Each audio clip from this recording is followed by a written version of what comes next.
कि जिस तरह से भारत जोड़ो यात्रा गई थी और काफी सक्सेस हुआ था। पप्पू की छवि कहीं ना कहीं बदली थी। भारत न्याय यात्रा के थ्रू और क्या क्या चीजें बदलाव होगी और गठबंधन को कितनी मजबूती मिलेगी सर?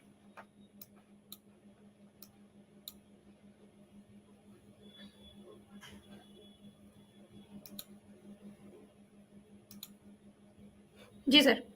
जी सुष्मिता, जी देखिए पिछली बार जो भारत जोड़ो यात्रा थी,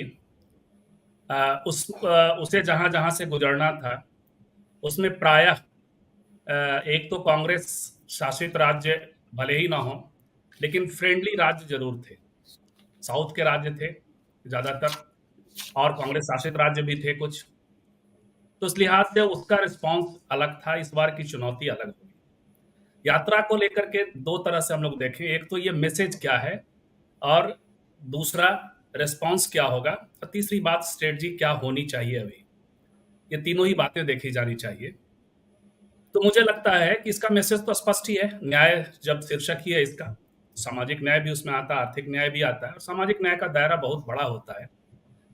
जो वंचना के शिकार समूह हैं, जो कई कारणों से हैं, जाति के कारण हैं, आर्थिक कारणों से हैं, जेंडर के कारण हैं, भारत में जाति के भी तरह तरह के लेयर हैं। तो सामाजिक न्याय तो अपने आप में एक बड़ा व्यापक कंसेप्ट है, जिसको लगातार राहुल गांधी अब तो कैरी भी कर रहे हैं। हम लोग कहते रहे हैं कि थोड़ा सा सामाजिक न्याय को जब वो कैरी करते हैं, तो सामाजिक न्याय के जो एक्चुअल फोर्सेज हैं उनके साथ एक कोऑर्डिनेशन के साथ काम करना चाहिए। तो इस यात्रा के प्रसंग में भी ये बात आएगी कि जिन राज्यों से वो गुजरेंगे, वहां किस तरीके से जो इंडिया गठबंधन के लोग हैं या जो सामाजिक न्याय के फोर्सेज हैं, उनके साथ वो कैसे जुड़ते हैं, किस तरह से उनको यात्रा से जोड़ते हैं, किस तरह से इंडिया अलायंस इमर्ज होकर के आता है, ये सबकी दृष्टि रहेगी। और दूसरी बात कि ये जो राज्य हैं उनके लिए एक अच्छी बात है कि वो मणिपुर से चल रहे हैं, वो भी मैसेज का प्रसंग है। क्योंकि वहां महिलाओं के साथ जो हुआ, और जो खास करके दो एथनिक समूहों के बीच में जो संघर्ष हुआ, वो सब हम लोगों के सामने है। और उन्हें आज भी वहां संघर्ष जारी है। और राज्य और जो सेंटर का रवैया रहा, जो नरेंद्र मोदी जी का खुद का रवैया रहा, जो भारतीय जनता पार्टी का रवैया रहा, बेहद अफसोसनाक रहा। तो वो भी अपने आप में एक मैसेज है जो चलेगा वहां से। अब लेकिन उड़ीसा उनके साथ क्या ट्रीट करने जा रहा है, वो सब कुछ ऐसा बुगी बुगी जैसा नहीं है जैसा वो साउथ में हुआ। हालांकि उतना बुगी बुगी राहुल गांधी के लिए कभी नहीं रहा है, लेकिन जैसे जैसे वो यात्रा बढ़ी थी, इमेज परसेप्शन के लिहाज से वो बेहतर था। खास करके महिलाएं जो उनसे जुड़ रही थी, शुरू में तो मुझे भी फोटो ऑप लगा था, लेकिन बाद में मैंने खुद कई महिलाओं का इंटरव्यू किया। हमारे यहाँ से भी कुछ लोग गए, उसमें यात्रा में भी गए थे। तो वो लगा कि नहीं, महिलाएं उनके साथ जुड़ रही हैं। और एक बार, कई बार तो हमने अपने, चूंकि हम लोग स्त्री मुद्दों पे काम करते हैं, तो हमने उनके खासकर टच पे बात की, क्योंकि महिलाएं उनसे गले लग रही थी, रो रही थी और आदि आदि। तो मैंने उनके टच पे बात की, तो महिलाएं खासकर टच समझती हैं, आंखें समझती हैं, निगाहें समझती हैं, व्यवहार समझती हैं। तो उन सब प्रसंगों में राहुल जी के प्रति बेहद अच्छा भाव था, अच्छा रिस्पॉन्स था मुझे लगा। और वो चीजें एग्जैक्ट सही दिशा में जा रही थी।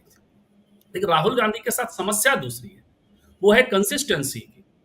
मैं तब भी कहता था कि मैं थोड़ा वॉच करूंगा, लेकिन ये वॉच करते करते यदि 2024 गुजर गया सुष्मिता, तो बड़ा संकट है। एक जीत और एक इलेक्टोरल हार सारी सारी जो कवायद है उस पे पानी फेर देगा। अभी देश को एक राजनेता की जरूरत है। अभी विनोबा की जरूरत नहीं है। अभी जैसे विनोबा समकालीन यदि कहें तो इंदिरा गांधी की जरूरत है, जेपी की जरूरत है। क्योंकि एक मजबूत सत्ता है, एक लोकप्रिय प्रधानमंत्री है। अब इसमें हम डिबेट में नहीं जाएंगे, इस टर्म का इस्तेमाल अलग तरीके से भी हो सकता है, लोकप्रिय, लेकिन जमा हुआ तो है फिलहाल 40% के साथ है, बार बार चुनकर आ रहा है, कई राज्यों में आ रहा है। तो उसे आप कैसे बदलेंगे? आपके पास विजन होना चाहिए। और वो सपना जनता के बीच, जनता को आप जब तक सपना देते नहीं। बीपी सिंह जी, वही चीज बाद में मोदी जी ने भी किया, लेकिन बीपी सिंह जी जो वो ये स्विस बैंक का एक लेकर चलते थे लिस्ट, और कहते थे कि हम वहां से कर, तो उसको जनता ने लिया। हालांकि वो स्विस बैंक का कुछ लिस्ट लिस्ट था नहीं, बाद में चीजें आती। तो कई प्रसंग ऐसे होते हैं जो जिससे आप जनता को जोड़ेंगे। अच्छा, एक सामाजिक न्याय का एक स्वप्न लेकर के और एक नारा लेकर के। और देखिए पिछले 2-3 महीने जो अचानक से कांग्रेस ने ब्रेक दे दिया, उस ब्रेक की जरूरत नहीं थी। इंडिया गठबंधन के लोग यदि जुड़े रहते और वो तमाम पिछले चुनाव में चीजें होती तो बेहतर। तो अब ये देखना है कि जो अभी की यात्रा होने वाली है, उस यात्रा में जो खास करके इंडिया गठबंधन के जो चेहरे हैं, जो नेता हैं, उसको वो कैसे जोड़ते हैं। दूसरी बात स्ट्रेटजी के प्रसंग में मैं कहूंगा कि लाभार्थियों से आपकी राजनीति नहीं खड़ी हो सकती। सुष्मिता, मैं हमेशा चेतावनी की तरह बात करना चाहूंगा कि आप सिविल सोसाइटी के भीतर जो लाभार्थी समूह है उससे बचें। वो एक माहौल बनाएगा, जुड़े रहें, लेकिन उनसे प्रभावित ना हो। बड़ी अच्छी बात है कि राहुल गांधी लगातार लोगों से मिल रहे हैं। अभी अभी कुछ ओबीसी और दलित पत्रकारों से मिले, हमारे भी मित्र थे उसमें कुछ, बहुत देर तक 2.5 घंटे तक लगभग उन्होंने बातचीत की, और वो समझने को तैयार है, वो कांग्रेस में चीजें बदलने को तैयार है, लेकिन देर ना हो जाए। नेता को असर्ट करना होता है, असर्ट पार्टी के भीतर करना होता है, असर्ट पार्टी के बाहर करना होता है। पहले पार्टी आपको नेता स्वीकार करेगी, फिर आपके विचारों को कैरी करेगी, फिर दूसरे लोग भी कैरी करेंगे। राहुल गांधी के सामने जो लोग हैं, इंडिया गठबंधन के जो लोग हैं, वो सीजन्ड लोग हैं। उन सीजन्ड लोगों के बीच में राहुल गांधी का इमेज खड़ा होना है। तो वो इस लिहाज से अब समय आ गया है, ये 3-4 महीने का जो समय है, उसमें इसी यात्रा के दौरान, यात्रा कैंसिल नहीं होनी चाहिए, राहुल गांधी सेंट्रिक यात्रा है ये, इस यात्रा के दौरान मुद्दों को वो किस प्रकार ये इंडिया गठबंधन के नैरेटिव के इर्द गिर्द लेकर के आते हैं, ये बहुत महत्वपूर्ण है। और जो इमेज बिल्डिंग के लोग हैं, देखिए हम लोग साफ साफ बात करनी चाहिए, इमेज बिल्डिंग काम करती है, दोनों तरफ करती है, हर तरफ करती है। दिक्कत ये है कि जो सत्ता पक्ष है उसके साथ पूरा तंत्र खड़ा है, ये वाला पक्ष नहीं। इमेज बिल्डिंग में भी बहुत बैलेंस की जरूरत होगी। ये ठीक वैसा ही क्रूसियल तराजू है कि आप 3 महीने के लिए यदि 4 राज्यों का चुनाव रोक देते हैं इस आशा में कि वहां से बेहतर होगा, तो हम जाकर के हमारा पलड़ा बड़ा होगा और हमारा निगोशिएशन लेवल बड़ा होगा, तो ये उसका नुकसान हो चुका है।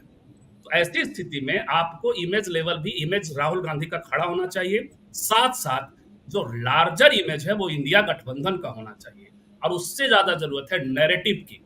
नैरेटिव है उनके पास, उसी नैरेटिव को लेकर के उन्होंने चुनाव लड़ा है, रिजल्ट हैं उसके। 40% बनाम 42% का संघर्ष आप समझ सकते हैं, मैं राजस्थान की बात कर रहा हूं, तो वो खड़ा कर सकते हैं। मुझे उम्मीद है इस यात्रा से, ये यात्रा होनी चाहिए, हो रही है तो उसका इंपैक्ट फैक्टर होगा। स्ट्रेटजी कितनी होगी ये प्रसंग है। मैसेज अच्छा है कि आपने इस यात्रा का नाम भारत जोड़ो की जगह इस बार न्याय यात्रा रखा है और मणिपुर का चुनाव किया है। मणिपुर टू मुंबई जा रहे हैं।